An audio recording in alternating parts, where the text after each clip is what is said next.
Canadian Forces personnel, cadets, elected officials, ladies and gentlemen, and especially children, welcome. This morning we are gathered together here at this monument at this hour to participate in a collective act of remembrance. On November 11th, 1918, at 11 a.m., an armistice came into effect which ended the 4 years of carnage which we know as the First World War. On November the 7th, 1919, King George V proclaimed that November 11th would become a day of remembrance for all of the British Armed Forces personnel who lost their lives during World War I. It would be on this day that the entire Canadian nation would pause to pay special tribute and to remember those, in the words of the amendment, who gave their lives that freedom would prevail.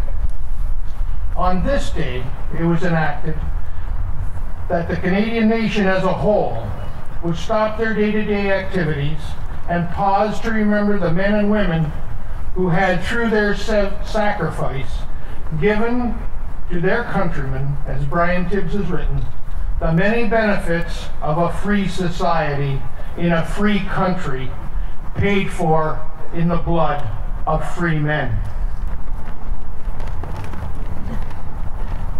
They were young as we were young. They served, giving freely of themselves. To them we pledge, amid the winds of time, to carry their torch and never forget. One, fire! Two, fire!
Thanks to the members of the 10th Battery for their salute, for the 10th Battery Association for firing their salute, 23 Squadron for their vigil and being on parade today, the Lincoln Welland Band for a good job, well done, Alexandra Townsley and George Mitchell for their recitations, Piper Kelly Buckley,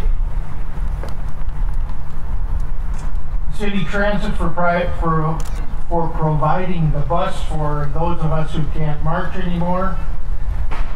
City staff for the care and maintenance of this special place. And the media for keeping Remembrance alive. And the many citizens and groups who placed wreaths today.